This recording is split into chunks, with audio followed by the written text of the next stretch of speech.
Hello and welcome to your astrological vibrations for Tuesday, May 19th, 2020 by Gaia Blooming. I am Mimi and our energy mantra for today is I honor my worth and I honor that which I value. And we're in our final day of Sun in Taurus. It's interesting because these months are zooming by, and yet time also feels really slow right now. So it's just a weird, I know I said that at the very beginning of Taurus as well, so still experiencing that feeling. Taurus, we really want to have these grounded Taurus lessons before we move into Gemini. Taurus gives us the ability, the earth energy, the grounded energy, to focus on that which we value, focus on that which is important.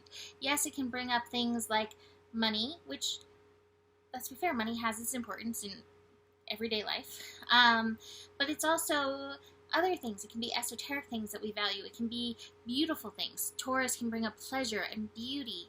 It can be about the gifts that we have to offer. It can be tangible, it can be intangible.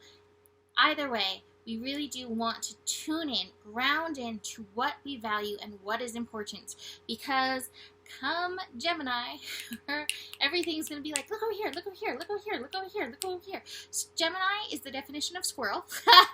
If you have any squirrel in you, you will definitely understand what that Gemini energy is, which we'll dig into. And to be fair, we already have enough going on that you probably do understand squirrel, even if you don't have Gemini in you. So we really do want to get grounded in this energy. Two of my cards today really feel very perfect for this last day of Taurus.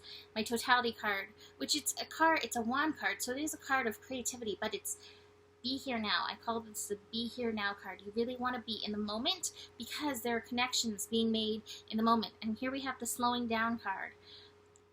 What is that? The Knight of Pentacles. So it's like everything's moving along.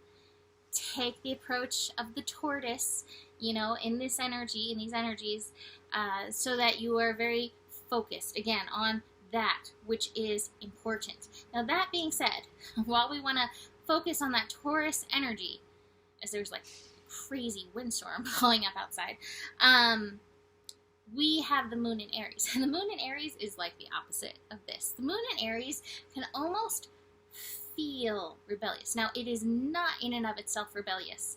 The moon in Aries is just very impulsive, and it's like, in the moment, I want to do this thing, so I'm going to do this thing in the moment. And to some, that can feel rebellious. It is definitely not rebellion, though. This moon in Aries today, which might be why it's feeling a little rebellious, is squaring those Capricorn energies. We have it squaring Jupiter in Capricorn and Pluto in Capricorn. So remember, Capricorn is structure, it's limits, and Aries is, the only limit is my energy, and that's boundless. So moving in two different directions, square. There's some resistance there in that energy. Now Pluto, we want to be empowered. Pluto, like any other energy of Capricorn, in Capricorn, at this time is helping empower us into our purpose energy. Sometimes when we are impulsive, we are not necessarily impulsive in the direction of our personal empowerment or even in the direction of our purpose. So again, watch that impulsive energy, be present in the moment, but also be very aware that empowerment has to move us away from the victim, that this is making me do this, or that is why this happened. Really moving away from that and really bringing back our own personal authority. It's Southern authority. And authority and purpose. The Jupiter energy, both Pluto and Jupiter are retrograde. Jupiter, newly retrograde. Still finding that balance. That Jupiter energy, it wants to go in and it wants to be rebuilt. It wants to create new structures.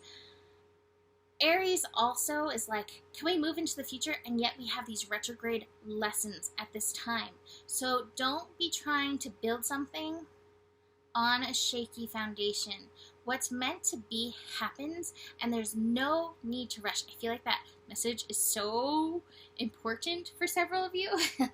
what's meant to be will happen, and there's no need to rush.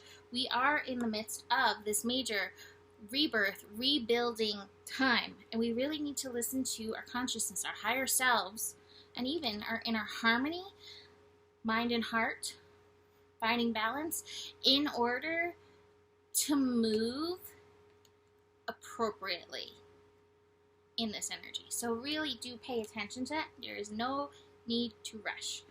I'm sharing that with all of the fire signs out there who are like, let's just get there already. Are we there yet? Are we there yet? Are we there yet? Anyway, you may feel a little contentiousness in the first part of the day with those squares. We then have the moon shifting into Taurus later in the evening. Again, sinking us into the mud, sinking us into the earth, getting us grounded.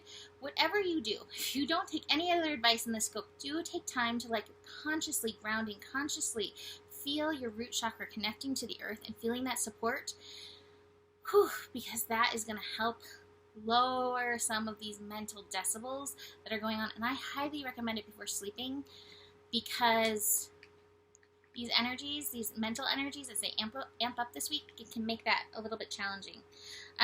Moon into Taurus will square Saturn, still hanging out in Aquarius. It's late in the evening.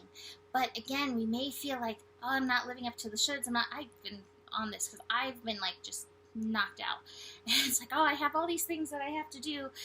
I just unpacked my cards, which I'm like, oh, you can kind of see them sitting over here. Anyway, I have so much that I have to do. I have to do all the things. And my body's like, you must take it easy. So honor your worth, honor your value over those shoulds. There is no need to rush. We need to be here now, honoring ourselves. And what needs to get done, it's going to happen at the appropriate time, in the appropriate timing, at the appropriate speed. So don't let the shoulds get the best of you when you're replaying your day. Like, oh, I didn't get that done, I didn't get that done, I should have done that. What you did was enough. Lesson from Taurus, you are enough and you are worthy, even if you were a bump on a log through the day. I do also want to mention, we are building to that Venus-Neptune square, so be very aware. Relationship stuff may be coming up. It may not just be from this lifetime. And with this Venus retrograde, a lot of people are feeling very frustrated. I think that's being amplified, though, right now. As a mirror, Venus is at that 21 degrees, so it's expansive energy. It is being amplified. So what is the lesson for you in this? Like I said, Gemini, it's the twins. So any relationship that's coming up, what is that mirror situation? It may not be exact. It may be a fun house mirror. It may be a not so fun house mirror. But what is that lesson for you at this time? It's not so much about the other, although there may be action that needs to be taken in that regard, but right now it really is about, okay, what is my lesson in this? We are all the student with this Venus retrograde in Gemini, so it's like, what is my lesson? How am I a student of this connection? So that is it for today. You can book a reading with me. Email me, mimiclark@gmail.com. Besides that, the better it gets, the better it gets. There's more than enough love in the world for you. You have the power, and stay curious. Namaste.